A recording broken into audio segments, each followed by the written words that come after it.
Cena kind of has that everyman appeal. He also was very good at making a connection with kids as well, like bridging a gap between audiences. I think as well, sorry, my cat is... Great nuts. Yeah.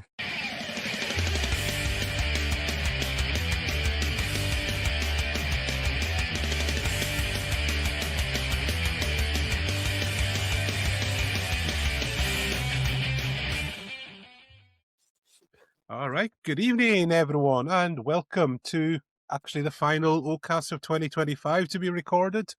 I'm your host tonight, Cal, and joining me again, as always, Graeme. What's happening? Not a lot. Looking forward to this. First of the Hebridean Hammerlock shows. Yes, I forgot to mention, I will get around to it. This is the Hebridean Hammerlock, which will now be our monthly segment devoted to the very interesting world of wrestling, the goings-on, the scandals, anything else that'll come to mind. Tonight, Kenny was due to join us, but sadly, he has had to go to hospital. We hope you're doing well, Kenny, and you're recovering. But we've got a very able... Yeah, we've got a very able replacement in James, who I know from Alba and the Klingon groups online. And like I said, I feel like I've known you for ages, and this is actually our first time speaking to each other, but it's a pleasure to finally have you along at last. Yeah, thank you very much for having me. Oh, no problem, and hopefully have you back in the future. So, as we said, tonight is Hebridean Hammerlock, your monthly wrestling guide from Stornoway to Suplex City. I am very proud of coming up with that. And with that, we are paying tribute to probably one of the big names, or if it's possible, the greatest name to be discussed and debated, John Cena. He retires tomorrow night, isn't it? That's correct. That's why we've decided to do this. And with that, I will hand over to someone who actually knows stuff about wrestling. Graeme, it's all over to you now. Thanks, Cal. So 22 and a half years ago, which in a lot of ways seems like yesterday, a young man debuted as part of a Kurt Angle Open challenge on SmackDown, and was asked the question of, what have you got that these other guys don't have that means you can go toe-to-toe with the best in the business? And his response was ruthless aggression. And then there was the slap that was heard all around the world of sports entertainment, and the legend of John Cena began, really, in earnest. I suppose my first question, really, James, would be, what are your earliest memories of Cena? Did you... That. Yeah. Exactly that. I'm a lifelong wrestling fan. So I was born 1987. So I started getting into it because of my mum in the late 80s, early 90s. My earliest memories are like, Undertaker, Shawn Michaels, Bret Hart. I was just a little bit past the golden era ending. So I was new generation through to Attitude era. So I would have been, 15, 16, 17 by the time Cena came into it. And I remember that moment so clearly. I remember Kurt Angle doing his open challenge. I remember Cena coming down to the ring. He didn't have a clue who he was. He looked so generic back then. Wrestler too. Because it was around that time they were transitioning eras. The Attitude era was dying out. They were bringing in this thing called the Ruthless Aggression era. And I remember him doing that slap. And I remember the match just being good. And, obviously Cena was never going to win that. But I remember it being good. And I remember back then thinking, this guy looks good. This seems like a guy you want to follow as time goes on. Yeah, I'm a few years older than you. I was 1981. I grew up, I actually remember bits of World of Sport on UK TV. I remember family holidays to seaside towns, going to see the wrestling in the local show, getting my picture taken with the one and only Big Daddy when I was a kid. And one moment where I think my dad thought that he was going to get a doing off one of the heels because my little brother kicked the bad guy up the arse. And I think it was it Scarborough Town Hall or something, somewhere like that anyway. But from the start I was hooked. Then we were on holiday in, I want to say it was Menorca or somewhere around about 1990. And it was the last day, and as would always happen, myself, my brother and my dad were kicked out because we just got on the road while my mum was trying to pack. So we went down to some pub or cafe or something, and WWF was on TV. And I remember vividly, it was Hulk Hogan versus Tugboat, not even Typhoon, Tugboat. And it was atrocious. But Hulk did his thing, and, despite not being even remotely American, I was hooked. I was absolutely hooked. WCW was on at various times on a Thursday night, so you'd have the lottery of setting the video to record, hoping that it caught some of it. And yeah, when we eventually got Sky, which was a good few years later, it was around about WrestleMania 13, I totally got right back into it, right through the end of the new generation, through the Attitude Era, Ruthless Aggression. When Kenny had unfortunately had to tag out for tonight, I'd got in touch with someone that, we used to watch wrestling every Friday night, Saturday night when it was on, and unfortunately this guy was working as well tonight, so he wasn't able to join us. But I watched Cena's debut at his house, and like yourself, there was just something. He looked so generic, but there was just something that you knew this guy's got something special going on. And it was even that. Sorry, Cal. I was just going to bump in with a question. Is that part of Cena's appeal that he doesn't stand out, really? Like, if you just look at his face, he's a very generic, bland-looking fellow, but just his whole force of personality that he's had that's been his trademark. So it's an interesting one because, you are right. He does look kind of, generic. He is sort of like, he looks like the everyman kind of person. I think back then, obviously, as a wrestler, he was very young. He had only just came out of Ohio Valley Wrestling, which was their developmental back then. Their equivalent to what is NXT nowadays. So he had been under the Prototype, I think it was, back in OVW, which was just a very kind of like blandish gimmick. So it's basically the Terminator. It wasn't really much of anything. So wrestling is a lot of personality, but I think it was just he had that thing that people could latch on to. He sort of had that plucky upstartness. As his career went on, he would start to show a lot of personality. He went into the rapper gimmick. We probably cover it. I don't know how much of a retrospective we're going to do on his career, but one of the anecdotes is he was at risk of being fired. They didn't have anything for him, and that blandness wasn't developing into anything at that point. He was kind of stagnating. I think it was Stephanie McMahon, heard him freestyling on a bus, and because she heard that, she kind of brought that forward, and it turned into a gimmick for him where he started to show more personality and get a bit more over with the crowd at the time, but it allowed him to develop as a bad guy. And I think in wrestling, a lot of the big wrestlers, they sort of have to have a phase as the bad guy because it allows them to develop that personality and make connections, and eventually they will turn good again and be completely elevated to the moon. One of the best examples is Stone Cold Steve Austin for that. But yeah, Cena kind of has that everyman appeal. He also was very good at making a connection with kids as well, like bridging a gap between audiences. I think as well, sorry, my cat is, I don't know. Nuts. Yeah, obviously upset that Cena's retiring, is he? Yeah, we all are. Yeah.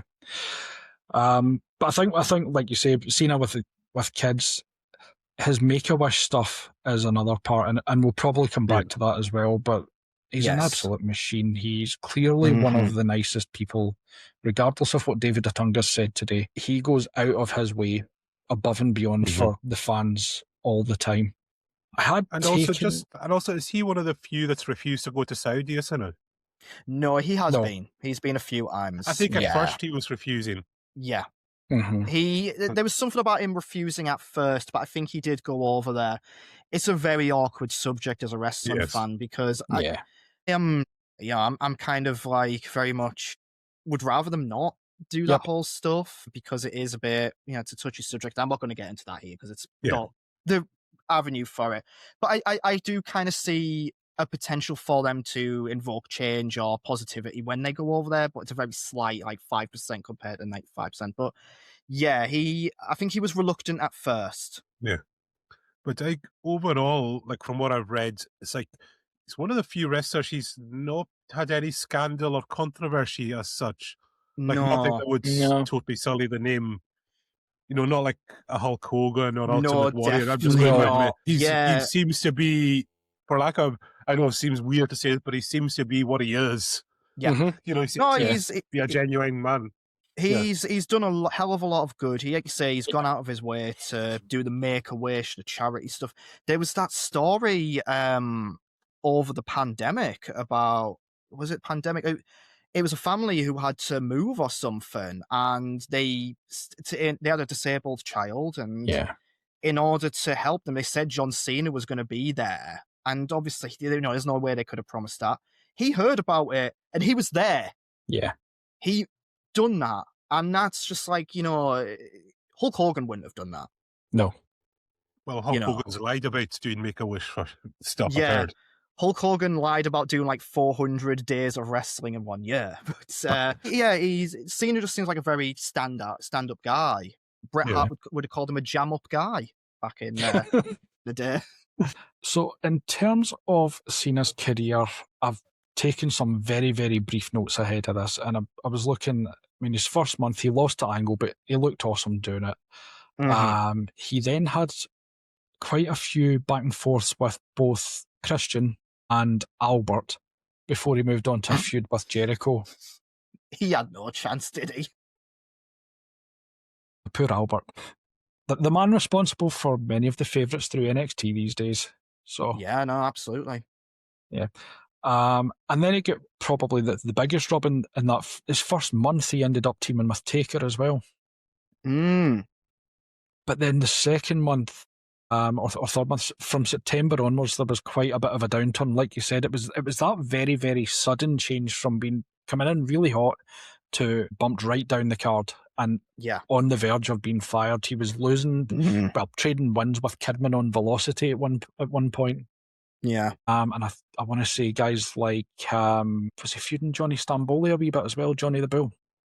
Oh, probably. I can't remember the names that well back then, but yeah, he was. Yeah. He did kind of get relegated to being like Velocity fodder, which for anyone unaware, Velocity was like a C-show, like highlight show, basically. But then, as you said, the Halloween episode happened. Stephanie McMahon had heard him rapping on a bus and suggested that he do a Vanilla Ice cosplay, as the kids might call it these days, gimmick for Halloween. And he came on and he freestyled, and that was the moment that turned things around in his career entirely. People got behind him. He got himself his first, is valet the right word? He certainly got a friend in Bill Buchanan, who was promptly renamed B Squared. and apart from having a good leaping kick, and every time he was on screen, JR saying something along the lines of, his mama called him Barry, but his friends call him Bull. Nobody remembers anything about Bill Buchanan. Unless you do, James. Do you have any insights? Bull Buchanan was definitely one of the wrestlers I've seen. Was he in there? Was he part of Right to Censor at some point? He was. With all Val Venus and the Good Father. Val Venus and Ivory. His son wrestles now. Bull he Buchanan, does. His son's in NXT. And I've totally forgotten his name, but he's actually pretty good. Yeah. No, I unfortunately, he was one of those ones, big guy, did what he had to, but there was very little to him. Like many of them back then. Yeah, I think he was good at leaping to the top rope from standing, a bit like LA Knight does these days, but older. Yep. For me, one of the things round about that time that made Cena stand out a wee bit, and I always felt they were underrated round about that time, was the commentary team of Michael Cole and Taz on SmackDown. Yes, they were. I was a huge fan of them as a commentary team. I thought they did so many things amazing. Raw was just stale because you had JR, who was on the downturn, and the King making the same comments he'd made for the last 40 years about teenagers. Let's not go there. He's got enough dirt about him. But everything about SmackDown at the time felt fresh for me. 100%. SmackDown was kind of... The entire roster on SmackDown was firing on all cylinders, and it was the perfect place for a John Cena or someone to flourish, because he had so many people he could learn from and bounce off of. you think about some of those names you mentioned him wrestling. The joke about Albert aside, Christian was there. Yeah. Kurt Angle was there. Chris Jericho was there. You had the SmackDown 6 SmackDown at the 6. time. It was a great place for someone like a Cena coming in flush, whereas Raw was feeling very stagnant. Yeah. I mean, when are we going back? It's like 2004, 2005-ish, this? Yeah. Oh, was it even 2002? Yeah, so we're talking Triple H Reign of Terror era. Raw was not good. I think the other thing SmackDown had in its favour at that time as well was the booking was shared between Stephanie and Paul Heyman, who everyone knows has had such a track record of developing talent. Just don't give him the budget. Just give him the book. Yeah, it was genuinely.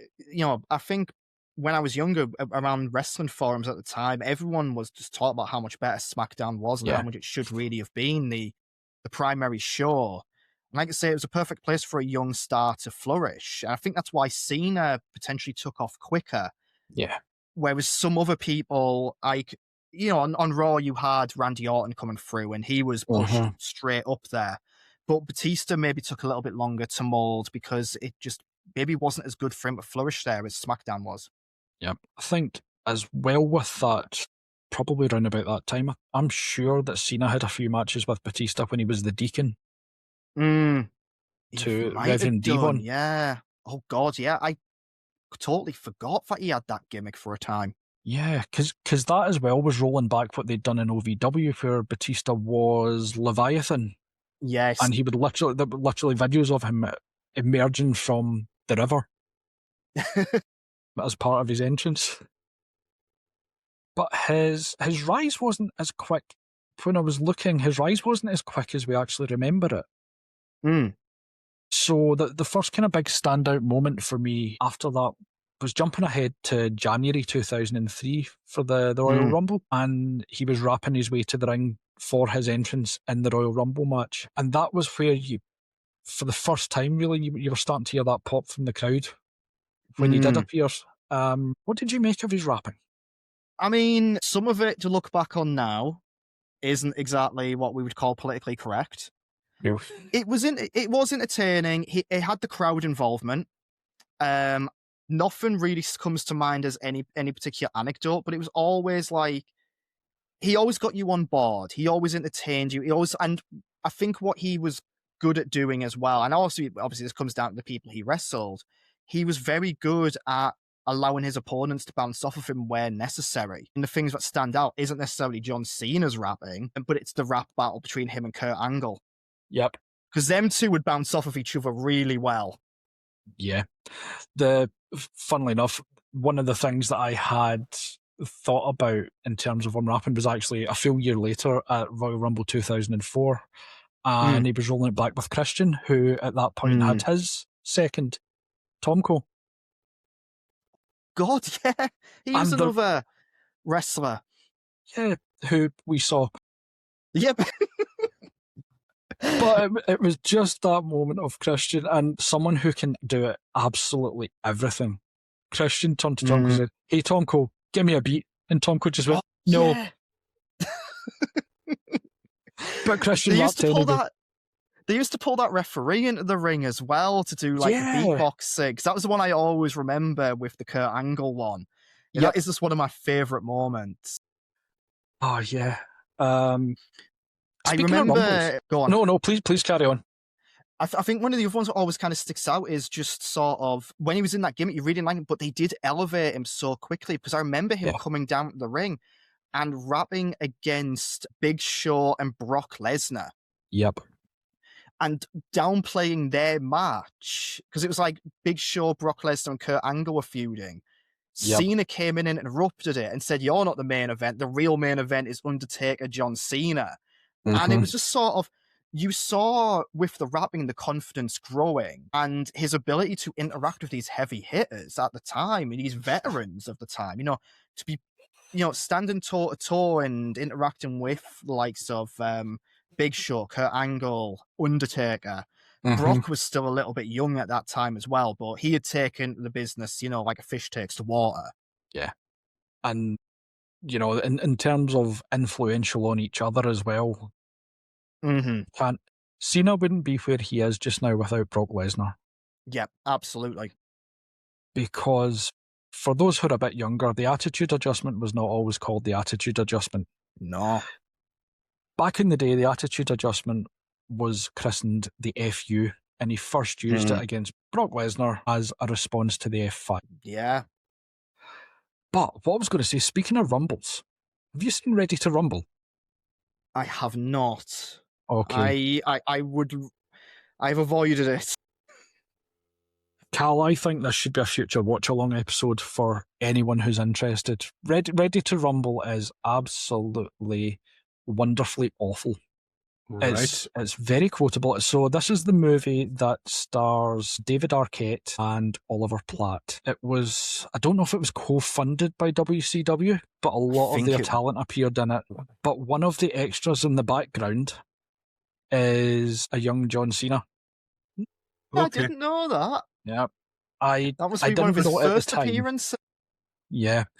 It was when he was with UPW. I think Samoa Joe's in it as well. Okay. Oh, right. Yes. So I'm reading it was WCW that's kind of they were involved in the writing of this. Yeah. So and I think he was directly involved. Yeah. But it's not a good movie by any stretch of the imagination, but it's fun. For some reason, you're giving me flashbacks to The Wizard. You ever watched that film? Mm-hmm. Which is like, it's a glorified advert for wrestling. Like The Wizard was a glorified advert for Nintendo with it. For Super Mario 3 specifically. It was just a big promo for that. Yeah. It's one of these movies where there are bits of it that should be endlessly quotable, but I don't think enough people have seen it to make it endlessly quotable. It's not quite The Room. Let's get that out there. But it's fun, and it's got an early appearance by Cena. Okay. So after his feud with Lesnar, there was the whole mutual respect thing that led up to the Survivor Series, where we were looking at Team Angle versus Team Lesnar. And Brock was wanting Cena to join his team of dastardly heels. But this was where Cena's first face turn, or his face turn really came about. And he joined Team Angle, which I thought there was a nice synergy with his debut there as well, because, in storyline, it was Angle that brought him in. Yeah. For want of a better way to put it. And now Angle was there helping elevate him again. Do you have any memories of him, of his initial run as a good guy? I'm sure, it all melds into one, unfortunately. I am remembering him starting to get that momentum. Because I think, had he turned face by the time he won his first United States Championship? Yeah. Yeah, because I definitely remember following WrestleMania. I remember the build-up. I can't remember who he beat for it now. But I do remember him, because they were really putting over, like, he was still kind of doing the rapping gimmick from time to time. WWE was still kind of in this ruthless aggression phase. It hadn't quite gone to the PG yet. It was starting to turn that way. But I remember there was mumblings. You were starting to see Cena. And it was like him being able to effortlessly lift up people like the Big Show. Yeah. That was it, really. That was like the memories. It was like these feats of strength that he was showing. Yeah. And you were starting to see, like, because obviously Cena's career trajectory as far as the fans would go a little bit up and down depending on the type of fan you were. But at this point, every single fan was kind of behind him and really seeing his potential, his entertainment. It was like, wow, look how strong he is. He's good in the ring. He's good at talking. This guy, you want to strap that rocket to him. So yeah, it was, I think, just those feats of strength, really. Like seeing that and just his personality really starting to show out. And there was that whole period as well where he was double stacking guys as well just to show off his strength. Yeah. And also just insane, freakish. Yeah. And then round about that time as well, WWE studios were trying to be established. And Vince was wanting to make everyone a movie star. Yeah. And he couldn't wait to get Cena into a movie. Yeah. Was it the Marine? What their Yep. first one was See No Evil, wasn't it? With Kane, the horror attempt. The first But one, I then- think, was actually the Scorpion King. I think that was the first time that the actual WWE Studios logo appeared on anything. Oh, did they have involvement in the Scorpion King Yeah, standalone film? Yeah, they were certainly executive producers on it. I remember at the time, it is a complete tangent, but all of the promo stuff, because you had Booker T and Goldust teaming together at that time doing their At the Movies, and they were doing their parody, which is still what them two together was some of the best odd couple tag team I've ever seen. So funny. But yeah, I mean, obviously being the Marine, I was wondering if we were going to cover this, because I think I know where you're going.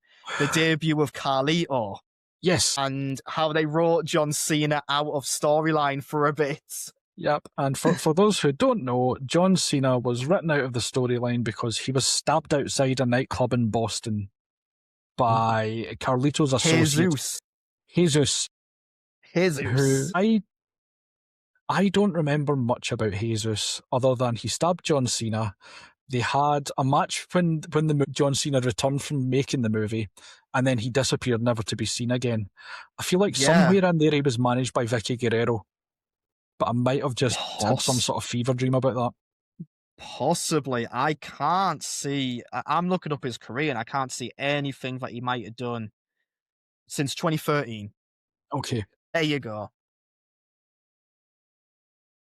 From there, I think the rocket ship was well and truly strapped to Cena. The next big moment I have written was the Royal Rumble 2005. And the 2005 Royal Rumble is infamous because it's where your final two were John Cena and Batista. Yes. And they whiffed the ending slightly. Yep. Leading to one of the hindsight funniest things that ever happened, where Vince McMahon came out to the ring so angry that on sliding into the ring he tore both of his quads, tried to stand up, fell over and shouted from a sitting position in the corner for a good few minutes to get the match restarted, and then insisted on walking back up the runway. Yeah. Yeah. You should never laugh at anyone suffering, but it's Vince. So it's Vince. Yeah. There's an easy exception clause you can apply there. The thing is, though, it is really funny because he's just sat there, like, really angrily going... Basically, like a proper angry old man, basically. Yeah. Yeah. But yeah, Cena and Batista... It was because Batista was starting to rise a little bit more then as well. I think in terms of Raw... this might have been around the time Batista had turned babyface and started to go against Evolution, which were, a little bit past the sell-by date at that point. I think Cena at this point had started to ditch the rapping a little bit more. Yep. And the feud he was going into was one of the shocking kind of rises in wrestling at the time, because WWE were losing stars and they were losing people to either injuries or they were just leaving. So they took this guy who had been a tag team specialist, and he's not a bad wrestler by any means, but no one ever pegged him for like the top guy. It was Bradshaw. And they took him from this AP beer drinking bodyguard gimmick, which was brilliant, hilarious. The APA were fantastic, but then turned him into this rich guy, kind of stockbroker person, and made him the champion. And weirdly, it kind of worked. I absolutely love heel Bradshaw. Yeah. It's just one of those gimmicks. It just works so well. Yeah. And okay, he's not Stan Hansen. Very few people are. But he did a decent approximation. Yeah. He's one of those wrestlers, you're never going to call him a ring general. But you believed him. Yeah. Because there are wrestlers who are big, and we've mentioned a few of them in the past. Their size, doesn't count for everything. You don't believe them. And you can go back to, we mentioned earlier about experiences getting into wrestling. He's before my time, but the likes of your Big Daddy or whatever, no one's going to call him the best wrestler in the world. No. But people believed in him. And Bradshaw had that quality, and his clothesline from hell, one of the best clotheslines in the business. Yes. And he got people to hate him. Yep. Sometimes he went too far in getting people to hate him. Let's not mention the time he nearly got kicked out of Germany. Yep.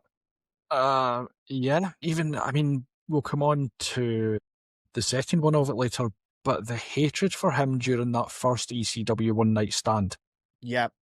And he played it up so perfectly. Yep. You know, from the moment he walked into that building and everything right down to the grin. Just as soon as they were shouting up, the grin, the arms out, the spraying beer. Yeah. He played that character perfectly.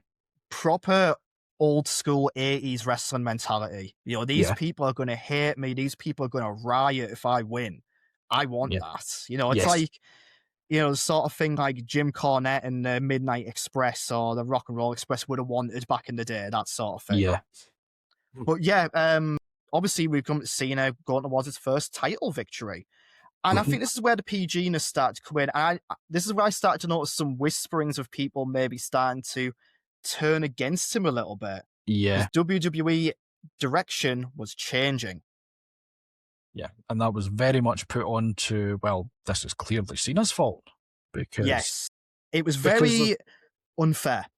Yeah, and I think as a fan base, wrestling fans very much will support someone until they get near the top, and then they'll love to tear them down. Yeah.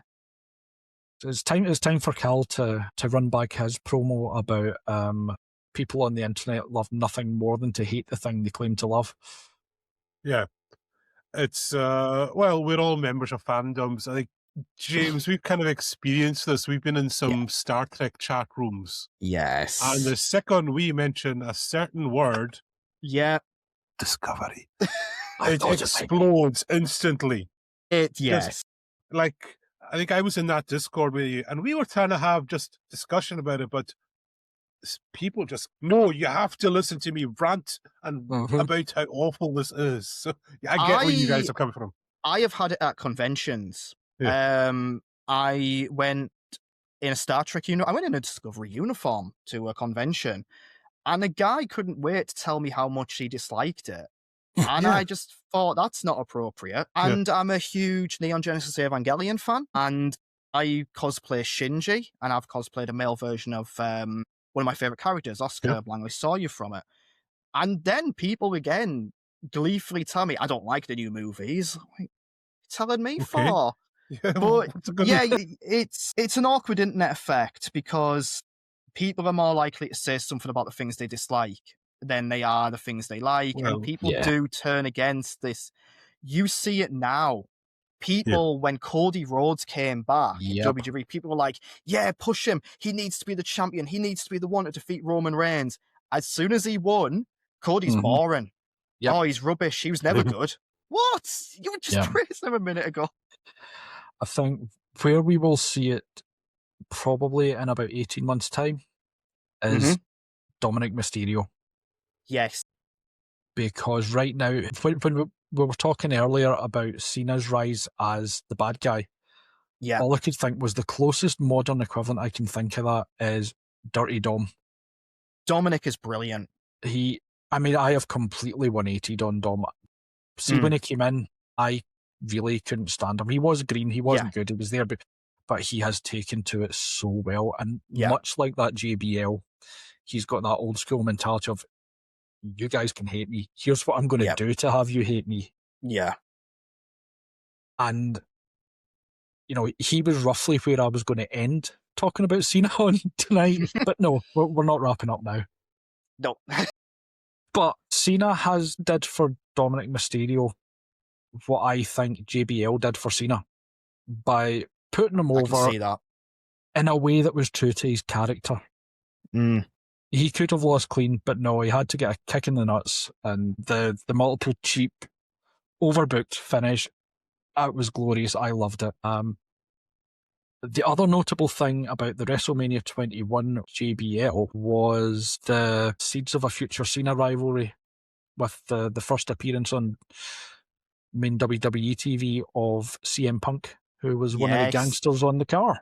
Yes. I mean, if you were talking about wrestlers with chemistry and Yep. some of the best rivalries of all time, you're talking like, Hogan versus Macho Man and Austin versus Rock, Cena, CM Punk, bring out the best in each other. Some of the best matches, some of the best promo work. Yeah.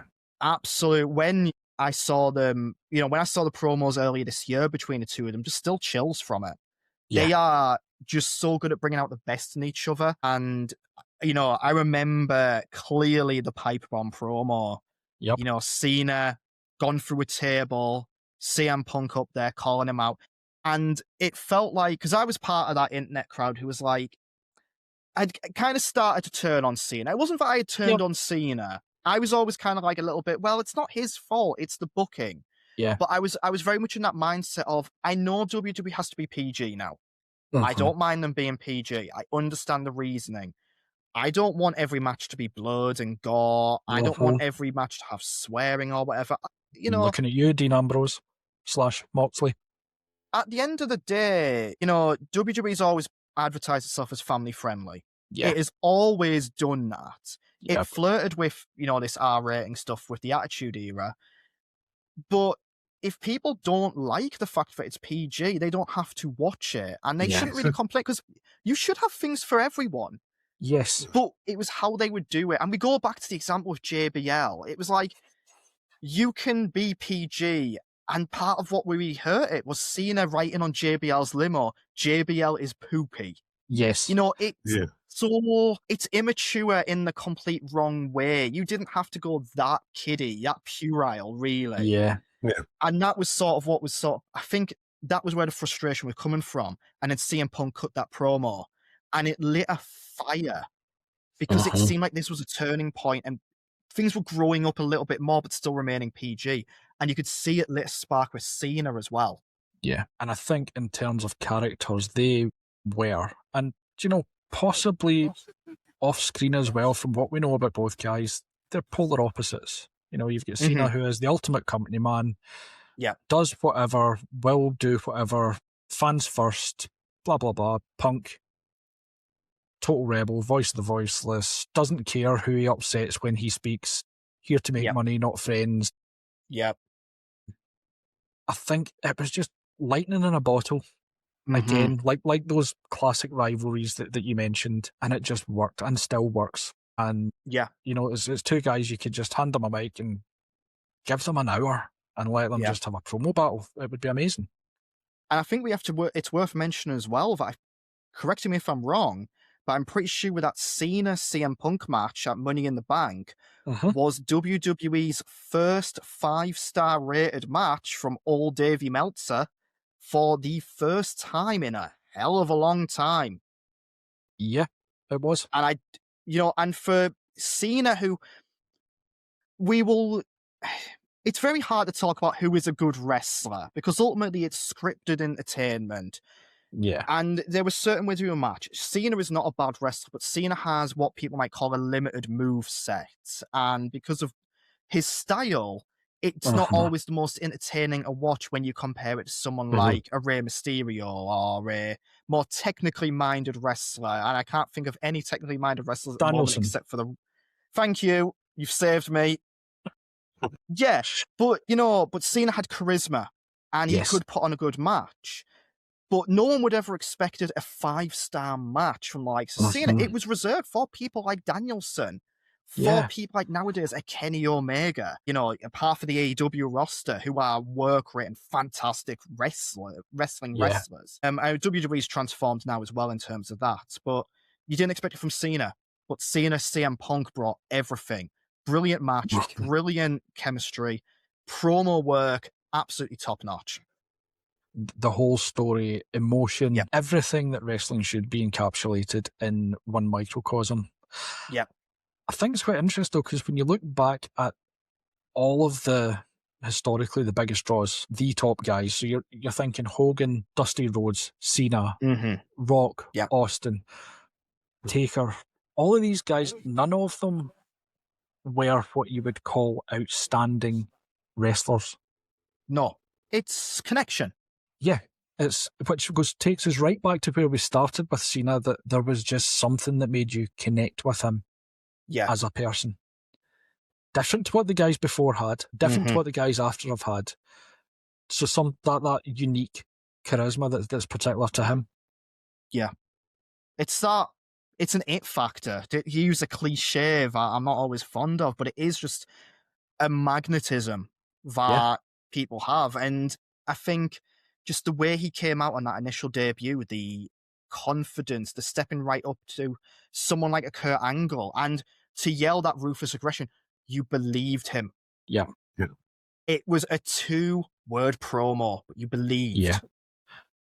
And what was nice about that, if you'd been following, was that was it the same episode or was it the week before? Angle had been having his open challenge, and McMahon had done one of his shouting at the roster moments of, I want to see ruthless aggression. Yes, yeah. And that was what prompted Cena to take what was thrown at them by the boss and run with it against, I would say, at the time, Angle probably was the best in the world. Quite easily, although he did then top that with his TNA work, but that's another episode altogether.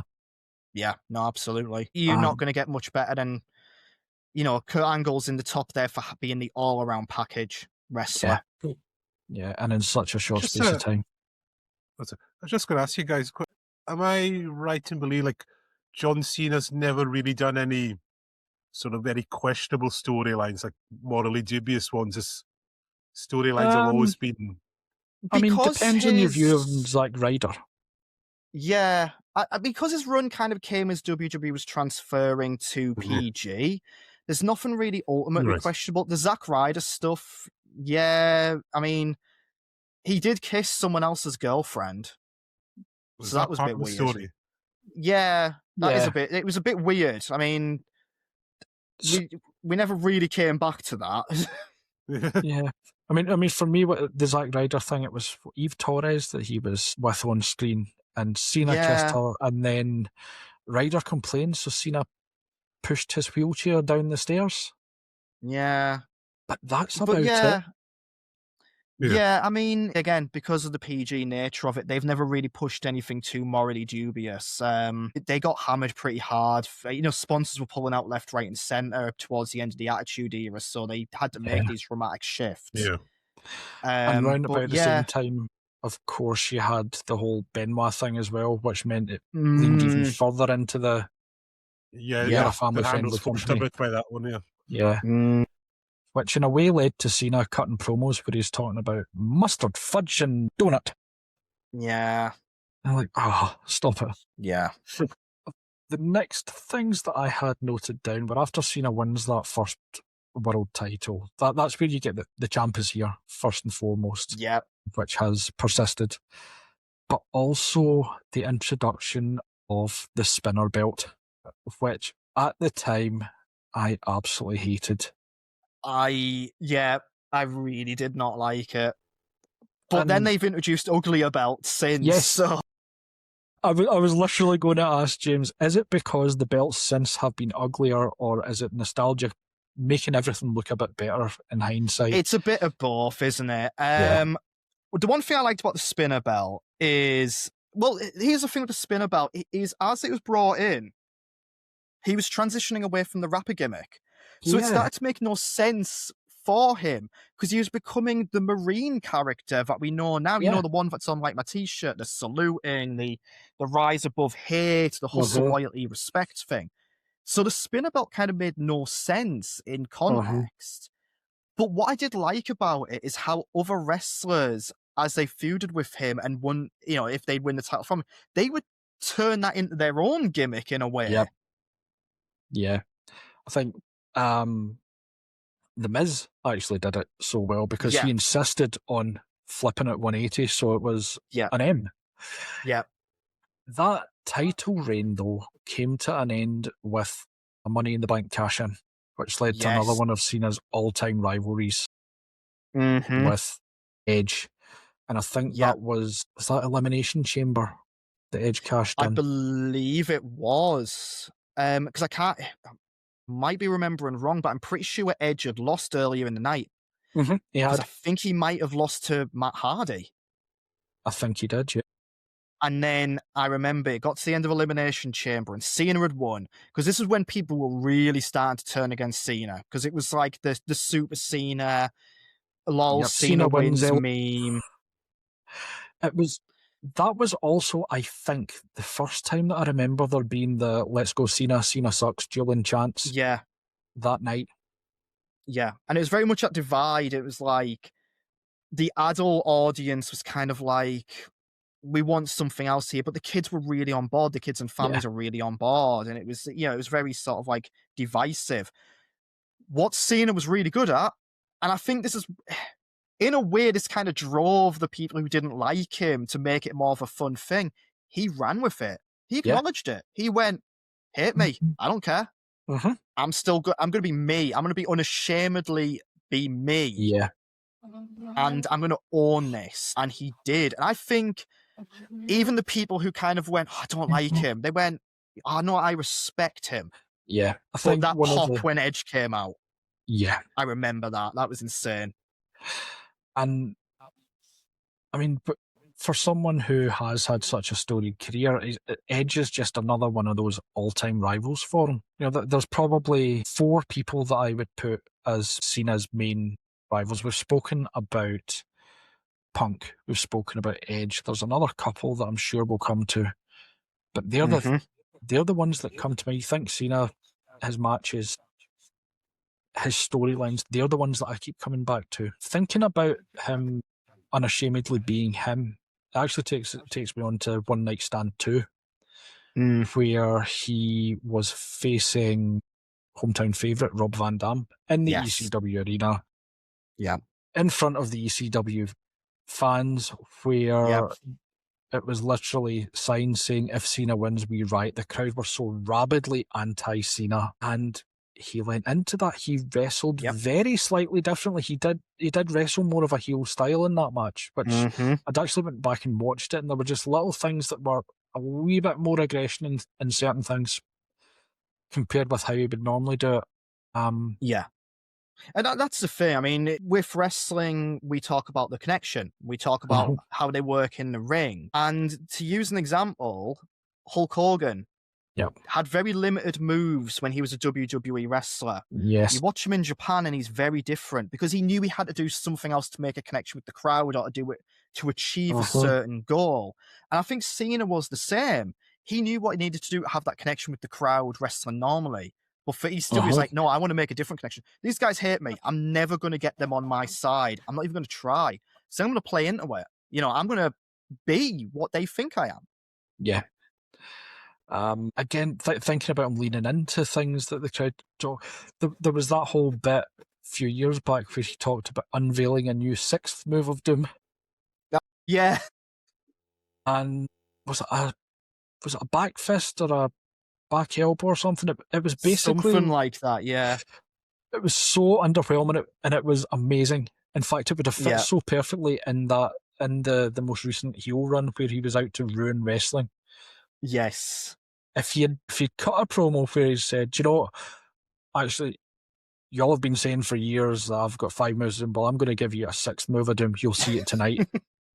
And then does this basically anti-move. And finished the match with. I would have marked out big time, but I would have howled. I would have laughed so much. Yeah. The next thing I've got marked was the Fallen Royal Rumble, where Cena had one of the best matches of his career that maybe people weren't expecting to happen. And it was a last man standing match with Umaga, or yes, as Mr. Regal calls him, Umaga. If we talk about underrated wrestlers, Regal up there. Regal is my all-time favourite wrestler. He's so good. Yeah. Everything that man does, but again, I could do a whole podcast about that. I think this was, again, people had been down on Cena. And then I think because he had lost quite a bit, and he had back and forth with Edge, people were starting to come around him a bit more. I don't think anyone expected much from a Cena-Umaga feud, because I don't remember much praise for Umaga around the time. But clearly he was good. He was very good. But that last one standing match, again, because they played the strengths of each other. and it got him a chance to really showcase his strength, which I think they had kind of downplayed quite a bit over the last year or so. They hadn't really, they had kind of forgotten what had made people love Cena in the first place, so they had to remind people. And yeah, very underrated. And from there, for me, Cena enters one of the best periods of work of his career, because I think maybe not his next direct feud, but certainly by WrestleMania that year, he's feuding with HBK. And it was around about a 40-minute match at WrestleMania. And, you've got John Cena, you've got Shawn Michaels, and it's WrestleMania. There can only be good things happening.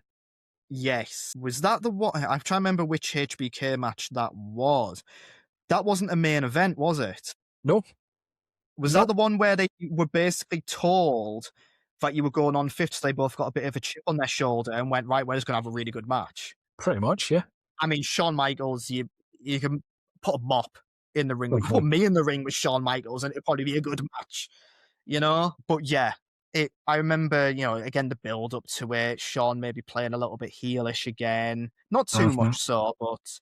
they won did they win the tag titles? And it was again that sort of thing, is Shawn going to betray him?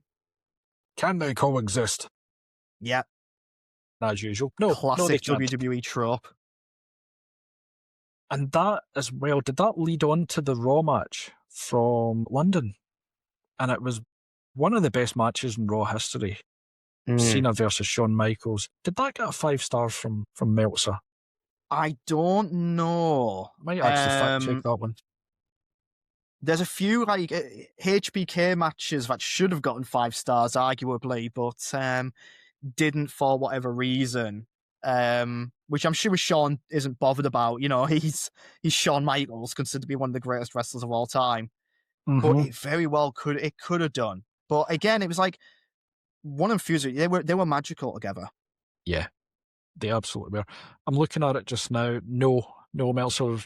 John Cena has had 1 5-star match in his career, and it was against Punk. The WrestleMania match with HBK was 4.25. Oh, 2.5, bloody hell. Yeah. After that, the rest of that year, it was a bit of an up and down year. He had the pec tear in October, which was expected to keep him out for at least 6 months. And then in superhuman John Cena style, he returned at the Royal Rumble in January to the surprise of absolutely everybody. Yes. It was Madison Square Garden as well. Like WWE's spiritual home. And I remember him coming out and he just the smirk and everything, and people loved it. Yeah. He did go on. Did he go on to win that Royal Rumble? He did. I can't remember. If I remember correctly, though, this is kind of where he started to feud with Triple H and that, which I don't remember being massively keen on. No, it was never up there in terms of favourite feuds. It was just, it seemed like the logical thing, though, because I guess he'd beaten the others that were there to be beaten and to be considered a true great. He'd have to beat H. But again, with that sort of callback to the past, Triple H's return in whatever year, was it 2001? 2001, 2002. I think it'd be 2002. Because one, he had been written out because of the invasion. Well, during the invasion, because he had the quad tear. Yeah. So his return from the quad tear was in Madison Square Garden as well. Yeah. So the same arena. Was Cena louder? Was the pop for Cena louder? I don't know. It's hard to remember, but I mean, it was certainly on par. Yeah. But that year, he then had herniated disc in his neck in August. Did he get surgery? I think he did. I can't remember. But I remember it was around this time people were definitely starting to come back around on him a little bit. His feuds weren't exactly... He didn't always seem like he was the focus. He didn't always seem like... the Super Cena stuff had quite calmed down a little bit. So I think maybe, things had become a bit more muted, but it was leading up to... Would it be that year or next year when he had the Nexus feud? So the next year he had the Nexus feud. Yeah. He got the neck injury round about SummerSlam, I think. and was backed by Survivor Series. So again, sort of 3 months, which is insane. I've actually had the 2 discs removed and the surgical cage put in my neck. Not because I'm a fan, just because it was actually necessary. Yeah, I love him that much. But I remember sneezing 2 months after that, and it felt like my neck was going to explode. To be taking bumps of any sort, 3 months, if he did get this, even with herniated discs, if he didn't get the surgery, it was just rest.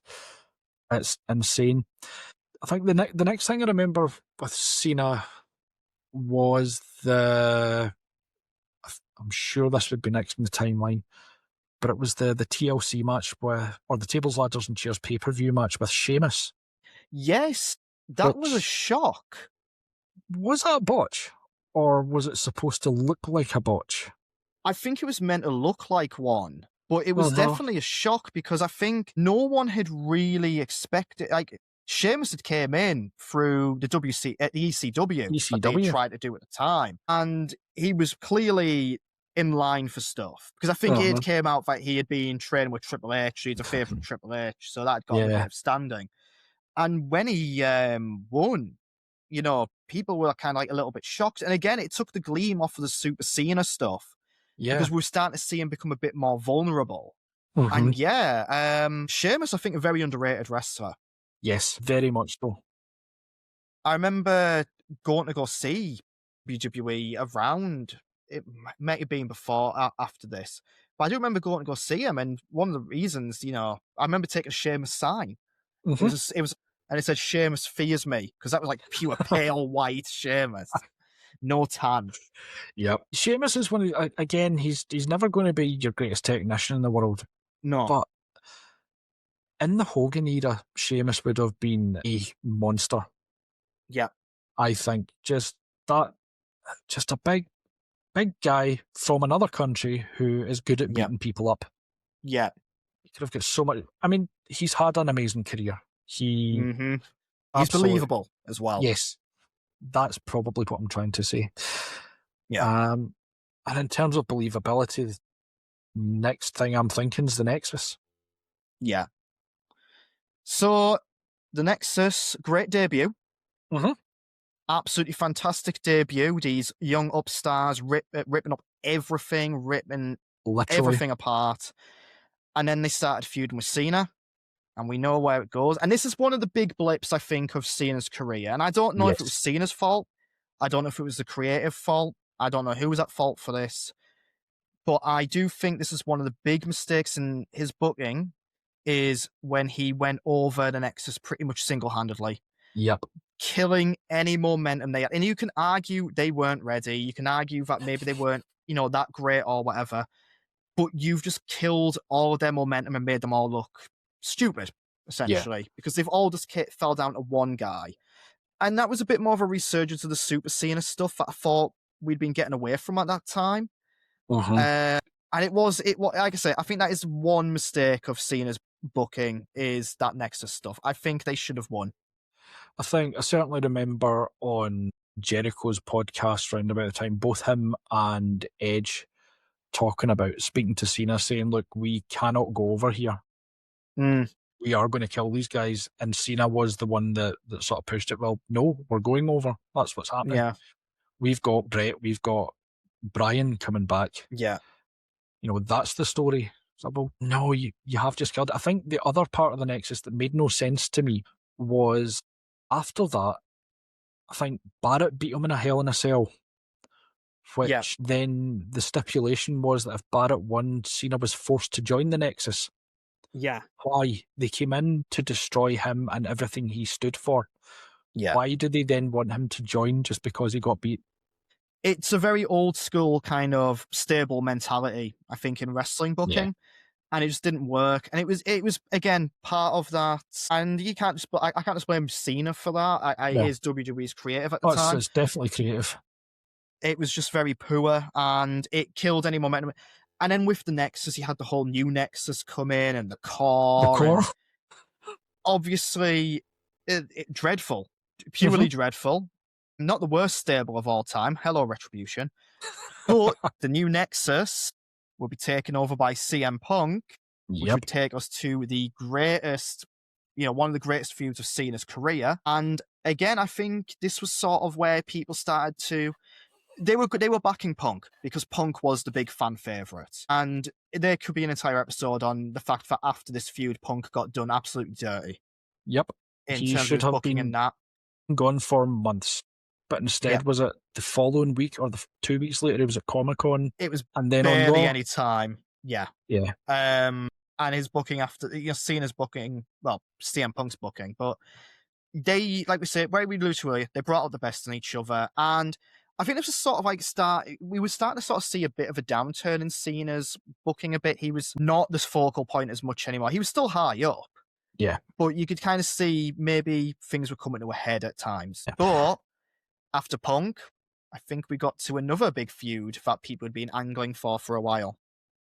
But can we go slightly back to go forward here? Yeah, sure. Before Punk, we had the WrestleMania main event of The Miz versus John Cena.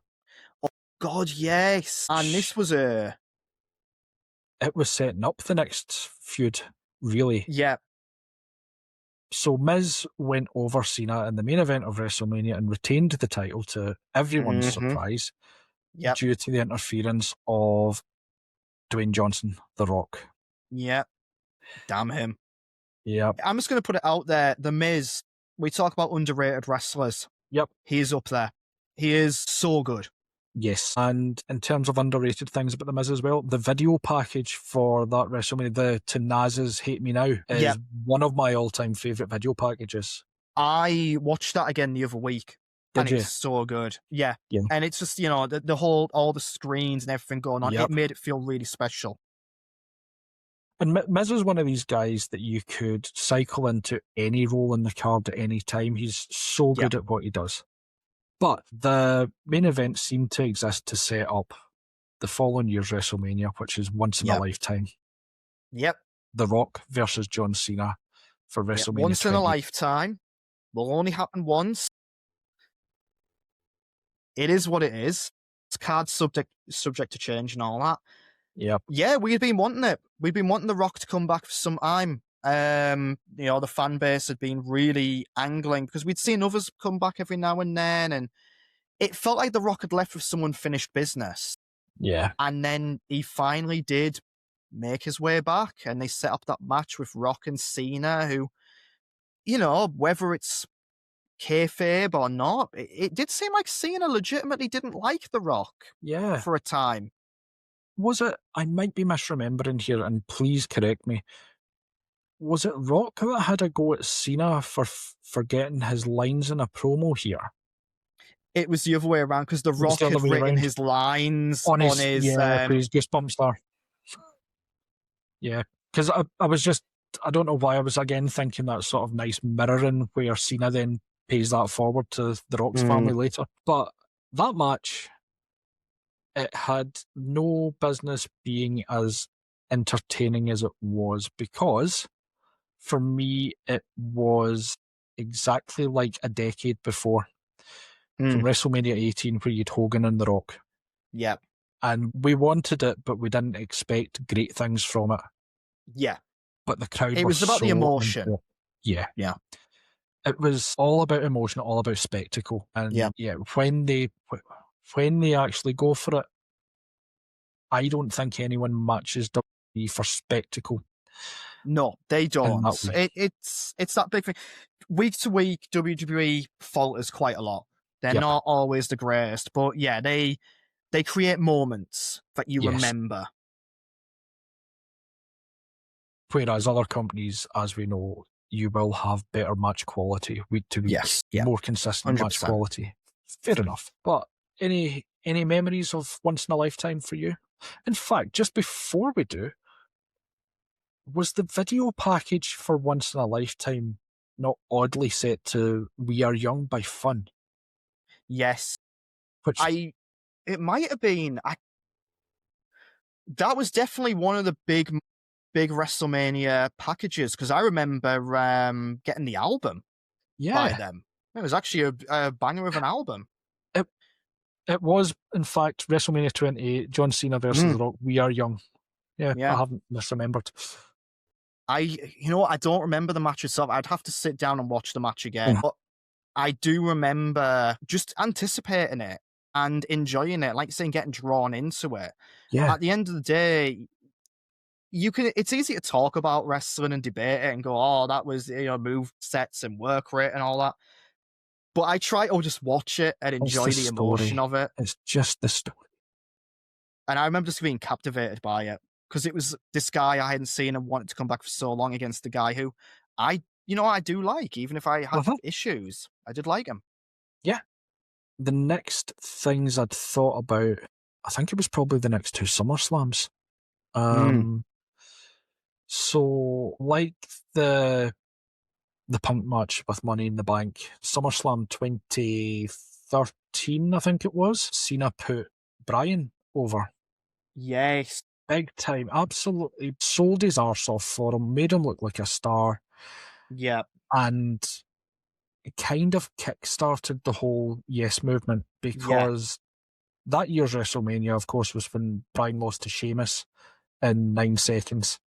Mm-hmm. And you had the whole B-plus player story, the authority. Hating on him. Yeah. And, it looked like it was going to be business as usual. Mm-hmm. And then Cena goes out of his way to make Bryan look like a star. And it led to one of the greatest WrestleMania moments, arguably of all time, with number Miracle 30. in Bourbon Street. Now, what I will say is 2014, kind of after that, was when I moved up to Scotland from where I lived down in Teesside. So I kind of dropped out of wrestling for a few years. I would follow it by results and NXT and that, but I did drop out for the next few years, but I would follow every WrestleMania and such because you kind of have to. Yeah. But I do remember the Authority storyline and Cena popping in and out of that. But this was where Cena started to go a bit more part-time. Yeah. After this. Yep. And I think certainly, it would have been a year later, after having been part-time on and off, he came back to face Brock Lesnar at SummerSlam. Yeah. And that, in terms of shocking moments, he was absolutely mauled. Yeah. It was like an old school, like a Velocity or Superstars match where he was just utterly ragdolled from the first bell to the closing bell. It would be like Tugboat versus Salvatore Sincere in 1993. That is a deep cut of a jobber name right there, Salvatore Sincere. And I can picture him. There you go. That's a 7 point for the podcast now. You don't get many podcasts that reference Salvatore Sincere. My favourite jobber name of all time, though, is Julio Fantastico. Who I believe went on to be Julio De Niro in ECW. But yeah, I mean, he would do the Lesnar stuff, because I remember Lesnar coming back being a big shock. We did not expect him back. Nope. I remember Cena weirdly winning at the end of that, though. He got destroyed, but did he not win the match ultimately? No, I'm 100%. Am I thinking of when he fought? No, I'm thinking of when he fought Triple H and Triple H won. Yeah, of course he did. Triple H wins, LOL. Brock, I mean, destroyed that. This was the creation of Suplex City, because it was just the camera was right up in Lesnar. Suplex City, bitch. And from there, many a t-shirt was born. Yeah.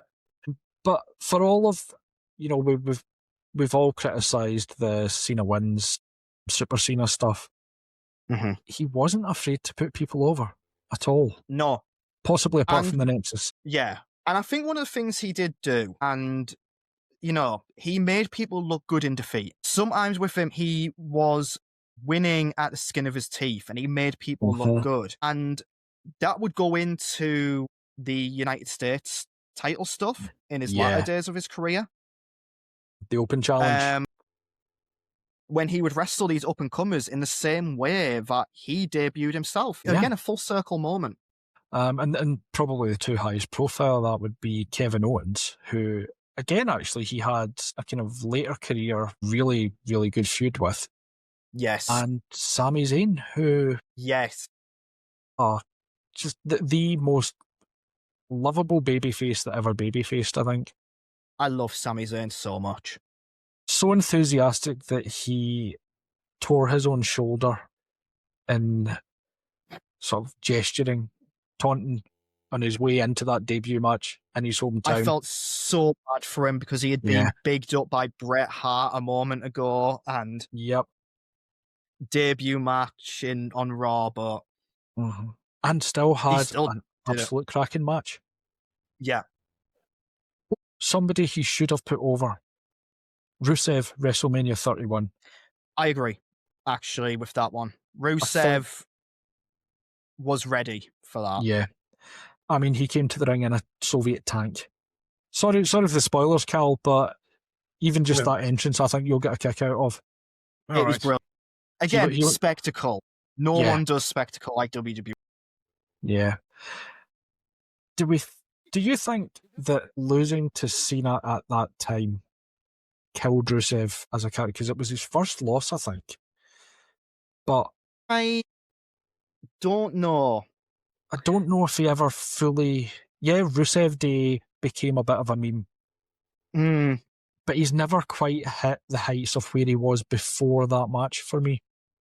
I think it's a problem that plagues a lot of giants in wrestling in WWE, in that as soon as they get that first loss, WWE Creative, and this has happened all the way back to the 90s, goes, they're rubbish now. And then they lose and they lose and they lose and they lose. And Rusev was someone who wasn't quite a giant in the same vein like Great Khali or the Big Show were. But he was or built even like a Kane. He was charismatic. He could have bounced back from that. They could have said, you got lucky, you were scared, let's do it again. I think what happened to Rusev wasn't necessarily a fault of losing to Cena. It was just WWE Creative were just so afraid to do something with him. Much in the same way they did this repeatedly with a few other stars. You know, they do like a losing streak angle, actually. Yeah. You'll have a winning streak angle, and then let's make you lose for months and months and months. Was it MVP had that? Yes. He had the feud with Matt Hardy, and then had a long losing streak after having been elevated. It makes no sense. It feels like one of their things they do is build them up and then suddenly tear them right down. And I don't know if it's some sort of weird test where like, let's see how you can handle this. Yeah. Maybe they're wanting them to advocate for themselves. Maybe they're wanting them to kick up a fuss or something. Or maybe they're just wanting to see how they will handle the crowds and keep themselves. But it's weird. Strange. I wonder if that's something that's changed with the regime change. Because it sounds, you know, you always heard the stories about Vince encouraging people to come and wrestle me on the plane, buddy. Yeah. Can you take me down?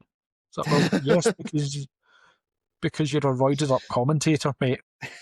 I'm an Olympic gold medalist. Of course I can take you down. Have your shit on me. Let's not go there, Vince. I think the next thing that really stood out for me would be AJ Styles, who was one of the ones I was thinking of in terms of Cena's all-time opponents. The two faces of rival companies who came together, and it was just magic the whole time. Now, I could have done without the Good Brothers, because I think in terms of the Talking Shop podcast, it can be entertaining sometimes. Gallows seems like a genuinely funny person at times. Very funny on, what was it they called it? The WWE Network did a... Yes, the Southpaw Championship. Southpaw Championship Wrestling. Very good on that. But yeah, I'm not really into them beyond that. No, I think they were one of the biggest victims of WWE Creative and haha, poopy. Yeah. Etc. Much like the Revival with the whole, here we go, guys, one of the best tag team though. Can you shave your back? Can you shave my back? No, just let them wrestle, let them be entertaining. But yeah, the stuff that got the criticism, but the matches between Cena and Styles were probably the best pure matches he'd had since HBK for me. I mean, Styles is... There are so many similarities with Shawn Michaels and Styles in terms of how they work anyway. It might just be that style merges perfectly for Cena. But it was phenomenal, pun intended. Yep. And you're talking two guys who at that point were towards the tail end of their careers. Yeah. You know, AJ Styles wasn't young. Neither Nope. was Cena. I think they're actually the same age. Mm. And Styles has said that 2026 is going to be his last year, so in a year's time we'll meet again and do the AJ Styles retrospective. Yeah. But yeah, just in terms of two guys who can absolutely go at any point in their careers, they just worked so well. Mm-hmm. Yeah, among- very much so. And amongst all of this, of course, we've forgotten about the John Cena reality show, Total Divas. Did not watch this. My mum watched it from time to time, and she said it was crap. Yes, it's total crap. I think this is maybe one of the few places where maybe people kind of saw a bit of a negative side of John, though. I watched it for a while, and it always felt like he was playing... It was written to be playing a character in it. Yeah, well, it wouldn't shock me. Yeah, because it just didn't feel, from the same guy that you see doing all of the overly positive media, being approachable and everything, to, right, no, here are the rules about my house for you must store this wine here, you must take your shoes off here. It almost felt like he was the overly strict dad from a 1980s sitcom. Yeah. That's what I heard about it. Like I said, I never watched it. But it's what I heard. It's like he had all these rules and all these things that he didn't want to do or wasn't going to do or whatever. And I always found it really odd that they allowed that to go out, given who he was and his stats with the company. Mm-hmm. It was weird, and it didn't ring true. But the interactions with him and Brian, who, I think Brian was there to wind him up. Yeah. Because it was, I've got my rules. Well, I've got a compost toilet that you need to use, John.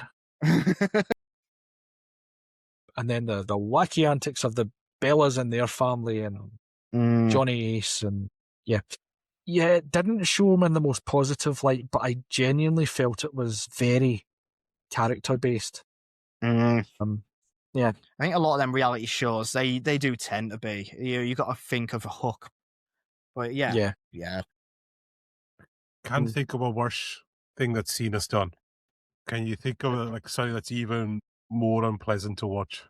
Fred the movie. I've never seen it. Movie. I can't, but I have heard it is dreadful. So bizarrely, he's the best thing in it. Cena, he turns up because Fred's hallucinating that's who his dad was, and the first thing Cena does is he starts smacking him. So it's got its high point there. My understanding is that from the films and TV shows Cena's been in, the films and shows aren't great or might be rubbish, but he tends to be the best thing about them. It's bizarrely going to reference someone we talk about a lot, Graeme, like what they said about Tim Curry. Every one-star movie he was in, he was the reason for that 1 star. I think it's the same with Cena. But the Bumblebee movie was actually decent, and he was in that. Okay, that was the one good Transformers film. I saw a game with Tim Curry in the other day in CEX. It was Frankenstein for the Sega Saturn. I think it was Frankenstein.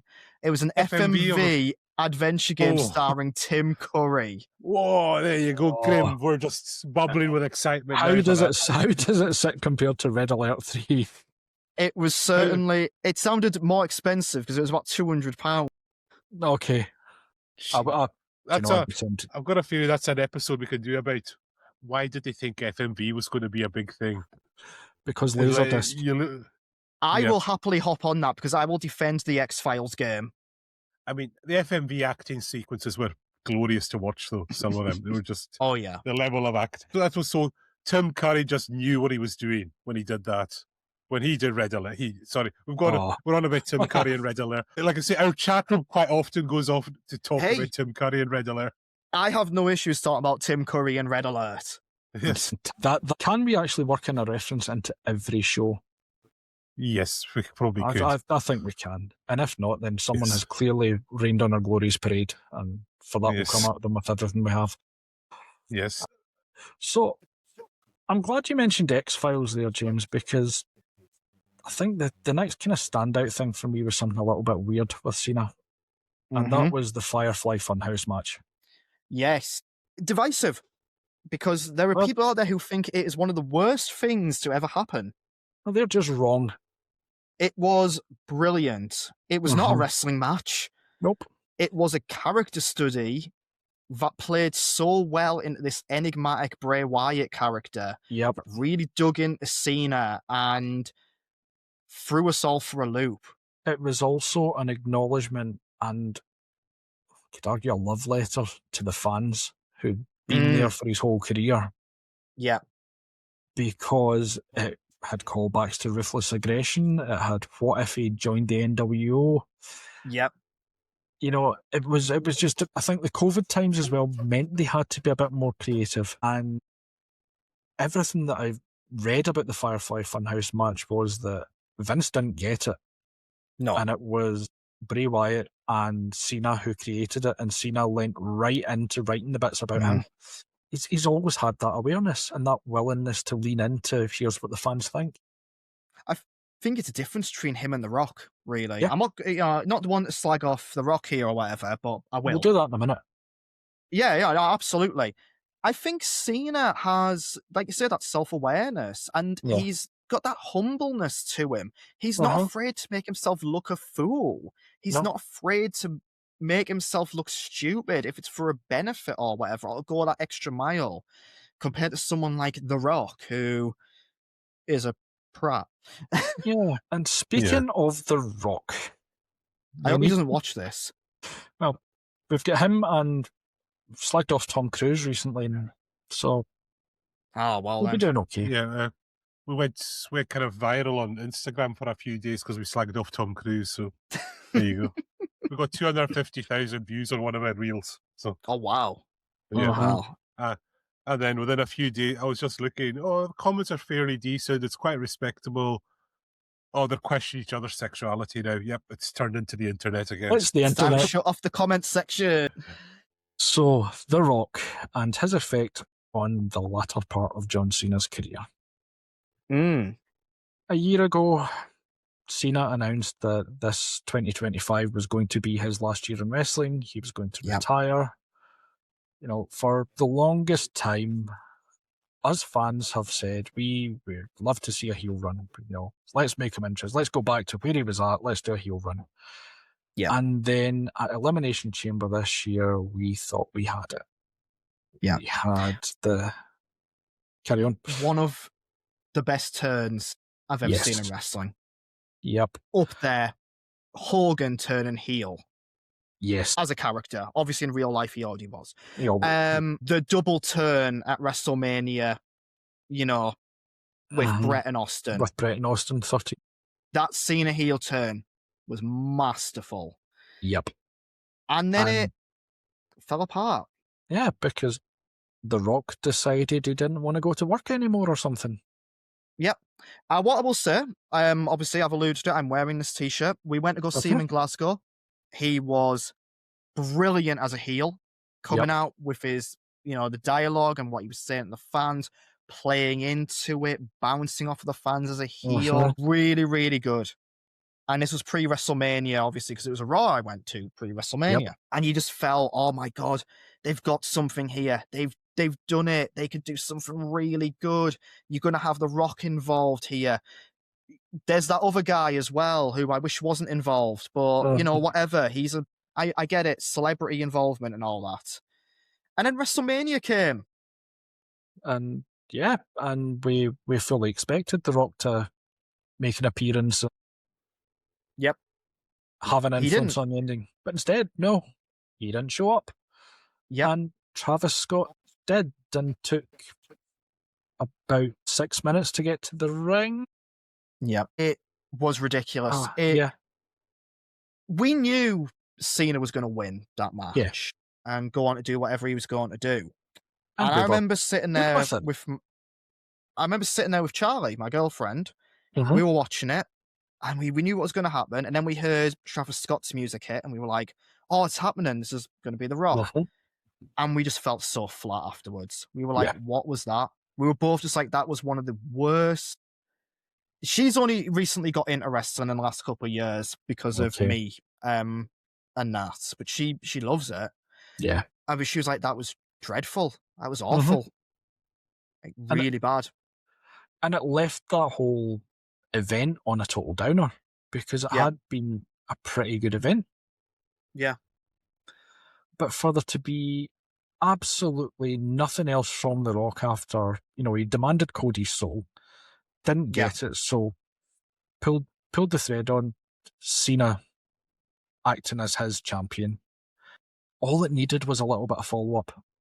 And then we're going to ruin wrestling. Because you could even take it back to the once in a lifetime, because one of Cena's complaints was that Rock's a part-timer. Yep. Well, guess what? You've sold your soul. You're now a part-timer. We're part-timers. We're going to ruin wrestling. And they could have had a blast with it. And Cena, he tried. He, like you say, you saw it live. What he did very well. Yeah. I liked that he purposely wrestled boring matches during that period. Yeah. It was very much what it reminded me of was when Cactus Jack in ECW was doing the anti-hardcore stuff. Yes, yeah. And he would shoot someone off the ropes, go for a big move just to grab a headlock. Yeah. That sort of thing. It was very cleverly done. Yeah. That's the sort of thing that I really enjoy when people are just totally messing with what's expected. Mm-hmm. But then, well, they had to pivot because they couldn't have the payoff that it needed. Yep, they knew they weren't going to get The Rock back. Yeah. I mean, you managed to get good matches out of it. You got here, you managed to get the reverse of the pipe bomb. Yep. With CM Punk, you got the good match out of that. The R-Truth stuff was entertaining. Yeah. The R-Truth stuff was very entertaining, and it was, but you could kind of feel, even a month after WrestleMania, that the wheels had kind of came off. It wasn't what people wanted. It just wasn't working. And I think it's part of it is because, yes, we wanted John Cena to turn heel, but did we? At that point, did we actually want it anymore? We always thought, well, what if? It's like, well, nah, he's a career babyface now. We didn't actually want it, but if it had that extra level, like you say, The Rock's involvement, then maybe it could have been better. I don't know. Yeah. I think if they had done what, if there hadn't been The Rock involvement at all, and there had been some sort of, Joe, what, this is my last year, I'm taking it back to what got me to the top. Yeah. Bringing back the Doctor of Thugonomics, throw up the double horns, bring back Word Life as music, etc. Yeah. Then we would all have bought into it hugely, because ultimately it's a show that rewards you for nostalgia. Yes. Especially in its current guise. WWE is all about nostalgia. That's why we're always bringing back stars from the past. Yeah. Let's have a look at what there used to be. That was brilliant. Look, don't you wish you had something as good as that? Yeah. We would all have bought into it, because we are now the late 30s, early 40s guys who remember that from when we were in our 20s, late teens, early 20s. And there's huge money to be made out of nostalgia. So I think it would have worked. Yeah, 100%. I think with better creative, what they gave us could have worked, but we needed The Rock to be there for part of it. And he didn't give us that. No. 100%. It sounds so ridiculous to say it, but I think it is purely his fault that it just didn't pan out as well as it could have done. Yeah. For whatever reason. Also, the involvement of Travis Scott was ludicrous. I'm just going to put that out there. He never looked right in there. Nope. Celebrity involvement in wrestling is always awkward. I'm going to go back to your Ready to Rumble example. David Arquette had no place being a WCW champion. Spoiler warning. He had more place than celebrities. Some celebrities do work. Bad Bunny has worked. Bad Bunny. Jelly Roll has worked. Stephen Amell. Yeah. Arrow. Yeah. William Shatner. Yes. Oh, Cal, have you seen Shatner sings WWE Superstars theme tunes? No. Right. You This sounds need incredible. I'll send it to you later. Okay. It's totally worth it. I do actually. It sounds like it would enrich my life significantly having heard it. I'm so tempted to spoil certain ones for you, but I'm not going to. It's just, it's everything you It's imagine William it would be. Shatner. Yeah. And it's Jim Johnson theme songs. It's so they're good. Does it rank up there with that Let It Be cover you sent me a few weeks ago? Yes. It Okay. might even top that in some ways. Okay. Yeah. I think I actually have quite a lot of respect for the way that they reset the John Cena thing. Yes. In the lead up to the rematch with Cody, where they acknowledged that wasn't me. I was doing a bit, basically. Yeah. And they didn't try and retcon it in some sort of, well, the way they would have 5 years ago. Yeah, them Did you pivoting think- back, it was a smart move. Yeah. Did you think he was going to get the Grand Slam when he went for the IC title? Do you know what? A part of me didn't think so. Yeah. Genuinely, because I just thought it was so close to his final retirement day. And I thought, well, he's already had one title. I didn't think they were going to. I thought they were actually going to put Dominic over. So did I. That. Because I think, I don't know, Dominic had done so well. But on the flip side, when they had done the rematch, I thought Dominic's going to get it back. Yeah, absolutely. Like said earlier, I think Dominic lost, but in the same way as Cena lost to Kurt Angle, he came out of it looking even better than he already did going in it, and Dominic had looked amazing. And that's kind of brought us pretty much right up to date. Yep. So what's going to happen tomorrow? You've got the man who hasn't tapped out apart from to Kurt Angle, I think. Mm-hmm. Was there anybody else? Did Benoit make him tap? I can't remember. I don't know, actually. But we're talking someone who hasn't tapped out in probably 20 years. Yep. 4 times, apparently, he has. 4? Yep. When was the last one? He has not tapped out in 21 years. There we go. So, Seems. It was the early days of his career. Did Angle pin him or did tap him? I think Angle tapped him. So, but it's Kurt Angle, so... Yeah, but I'm thinking, and for me, I would like to see his career end the way it started. I would like to see him tap out. And especially because Gunther is one of my absolute favourites in the roster to watch. This is a man who I don't think he's capable of having a bad match. No, absolutely. And one of the things I like about him is, yes, he has a powerbomb. Yes, he has a big splash. Yes, he has a sleeper, rear naked choke. He will use whatever to beat people. He makes it look like a fight. And did you see he had a little bit of a sideswipe at Goldberg? No, I didn't see that. In the press, it might have been today, there was an interview with one of the New York papers, I think, and they asked him what his expectations were for the match. He said, well, I had a good match with Goldberg, but I'm expecting much more things tomorrow with Cena because, let's face it, he's a much better wrestler, and I think we can do a lot more things together. He's not wrong. He's not wrong at all. Gunter's clearly been chatting a lot to Bret Hart, though, hasn't he? Taking swipes at Goldberg. That's his favourite wrestler. He loves him. Yeah, I think Cena taps. Yeah. I think Cena taps to Gunter. I think it makes Gunter look like an absolute beast. It, like I say, it brings it full circle in his career.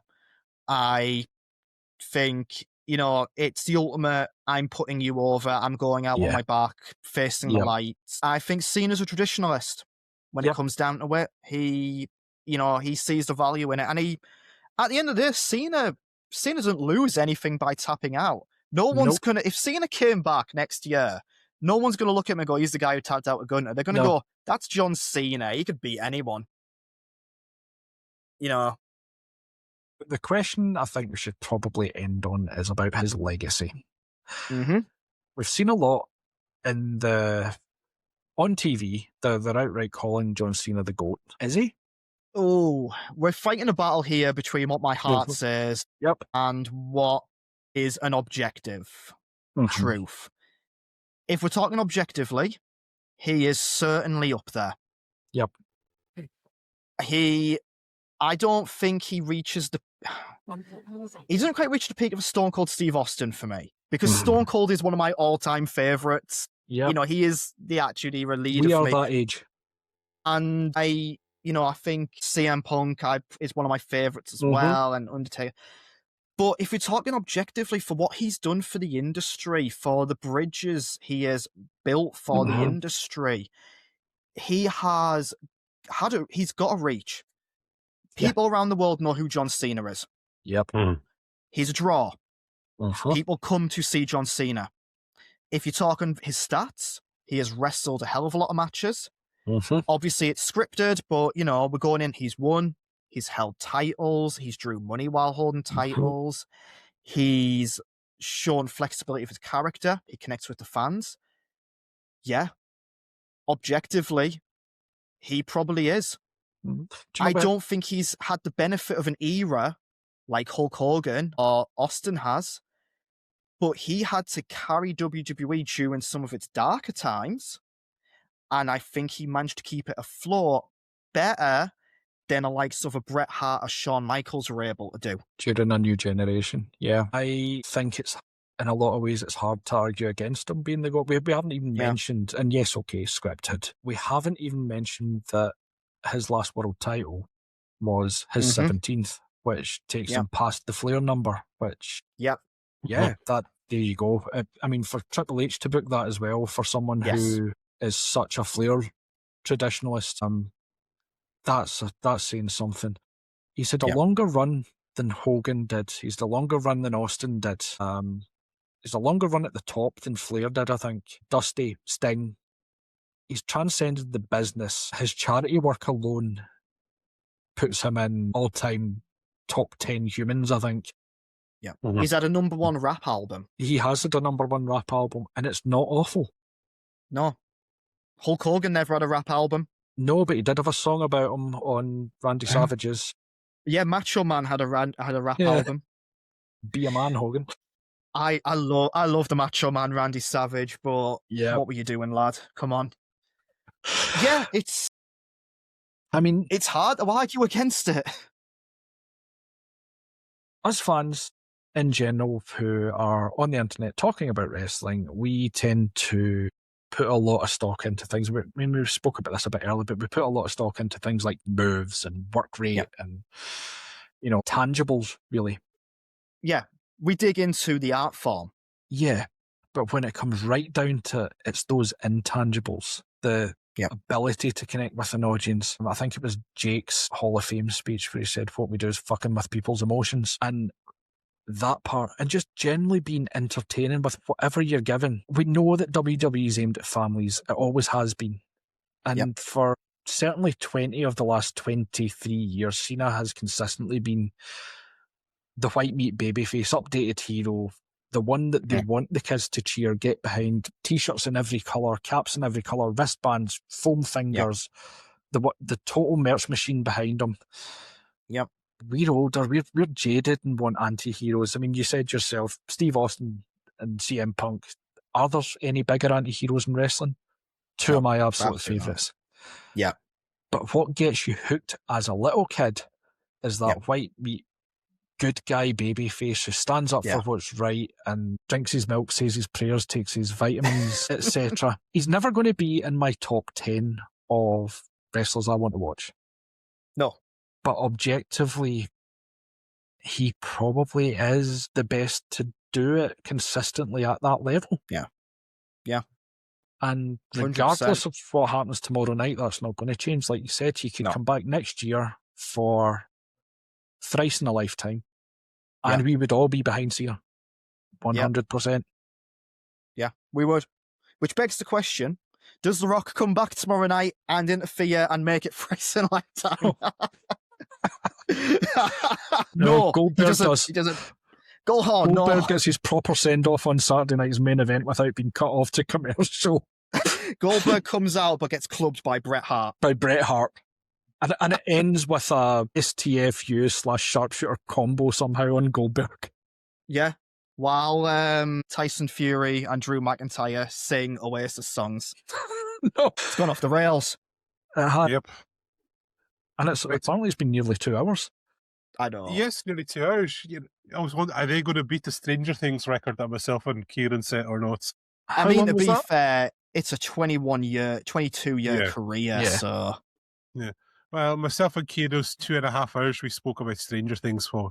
I mean, So if that's you the want, we can kind of- dig into his movies, his rap album. Well, I think we'll finish off, and these are the words. I think Heather nearly quit Ocast when she heard me say these words at the end of the Supernatural one. You know I like to do quizzes, Graham. Yes, I know you like to do quizzes. The look on Heather's face when I said that, she was going, "Oh no, this is." And I never thought about this before. Yes, I've been busy. I don't have time to study. A little bit of background. You know about Ocon, our lovely little convention here. Well, on the night before Ocon, we have a lovely little quiz. It's a nice, straightforward quiz. Doesn't cause anyone any issues, does it, Graham? No, but it's remarkably it's not like straightforward. It's not like I write this quiz and I feel a whole audience of people. I become the heel suddenly. It's like I have had some dirty looks at the end of the night. I'm scared now. In terms of this quiz, in terms of the Ocon quiz, Cal is pretty much the JBL. He most people are going to help. He leans into it, and he does it with a shit-eating grin. Yes, and I think I ratcheted up. It gets worse and worse as the night goes on, because when it reached translations around this year, you guys were raging with me, I think. Somewhere. But anyway, just 10 quick questions about John Cena. Just shout out the answers. I'm going to get all of these wrong. In OVW, Cena wrestled under a different ring name before joining WWE. What was it? Prototype. The Prototype. Yep. We talked about it. You guys might do all right with this. 1 out of 10. Cena's first televised WWE match was against Kurt Angle in 2002. What famous phrase did Kurt Angle ask him before the match, prompting Cena to say ruthless aggression? Oh, God. What was it Kurt Angle said to him to make him say that? It was something on the lines of any of you in the bar. Oh no, I'm thinking of when he made his debut when Taz made his debut against him. Yeah, it's what you guys say, Graham. It's something along the lines of what makes you think you've got what it takes to go toe to toe with the best in the world. Oh yeah, something along those lines. I'll give you that. What makes you think you have what it takes to face me? Is the exact same. Yours is better, Graham, actually. I should be on the creative team. Yeah. Okay, at WrestleMania 22, Cena defended the WWE Championship against Triple H. What unique entrance did Cena use for that match? 22. This was... God. 22. I can't remember that at all. 21 was the gangster car. 22... Was it the army of John Cena's? The lookalikes? No, you're right. Your first answer was actually right. 22 is the judge. It was 22 with the gangsters. Was it? Yep. I'm sure that was the JBL match, but happy to be. He might not have had any gimmick for that one. Okay, I don't know about this one. Cena's rap album "You Can't See Me" features a track with his cousin Tredemark. Am I saying that? What is his cousin's real name? Mark Cena. Edward Cena. No. Lunch Mark Cena. Predica. Okay. Mark Predica. You're almost there. Tip my tongue. Okay. Cena's first Royal Rumble victory came in 2008. Who was the last man he eliminated? Batista. Yeah. No, that was 2005. Was that 2005? Did he not win it in 2005? He won 2005. He beat Batista. 2008 would be... Is it Big Show? Edge? Triple H. Of course it was. 2008, yeah. Okay, in 2011, Cena was forced to join the Nexus after losing a match. Who defeated him to enforce that stipulation? Wade Barrett. Yeah, Wade Barrett. Yep. Number 7, Cena's 2013 SummerSlam match against Daniel Bryan was refereed by a legendary wrestler. Who was it? That was Triple H. Yes, that was, yep. I think every second answer's been Triple H. Triple H likes to be a second answer. Yes. Like, and we never even touched on... Randy Orton, who was his other all-time opponent. Oh my God, yeah. I mean, Randy was, again, one of the greats. Yeah. And Okay. Okay. Number 8, Cena's appeared in multiple Scooby-Doo crossover films. In Scooby-Doo WrestleMania Mystery, what supernatural opponent does he help the gang fight? Frankenstein. No. Hulk Hogan's wig. No, it's just a ghost bear. It was something he was... All right, I think you'll get this one. Cena's never give up motto is tied to his charity work. In 2015, he set a Guinness World Record with Make-A-Wish. What was the milestone? It was the most wishes granted, wasn't it? Mhm. It was like, Yep. So like It 600 was and 500 something? at the time. was it 500? was- Yeah. Yeah, it was, I think it's 650 he's done. Yeah. Over 650. I know he's isn't over it? 600 odd now. Okay, last one. Cena's feud with CM Punk peaked at Money in the Bank 2011. Punk left the arena with a WWE Championship. What city did this match take place in? It was Chicago. Chicago. Yes, there you go. See, it wasn't too bad, Graeme, was it? No, that was good. That was one of my better ones. That was all right, yeah. I watch back the Supernatural one, and when I mentioned the word quiz, just look at Heather's reaction. I think it had taken so long for her to get on OCAS, and I think I almost made her run away at that point. So, Excuse me. before we finish, do we Mhm. have time just to briefly mention Kenny's question? So it was something he was going to ask. Yes. So Kenny had messaged into the host chat earlier just to say that basically, what do you think would have happened if after Ready to Rumble, Cena had signed with WCW instead of WWE? Do you think his career would have had the same trajectory? I agree entirely. I don't think so, because I think he would have got lost in the shuffle of Yep. whatever happened when they took on all them WCW people. Yeah. And he probably would have ended up going to like the likes of TNA or something like that. Mhm. Yeah. That said, Cena's the sort of person who seems to have that sort of determination to make something of himself. He'd have got there, but for me, he wouldn't have reached. He might have reached the heights eventually, but he certainly wouldn't have reached them as quickly. Yeah. He would have been about 20, I think, when he was in Ready to Rumble. Yeah.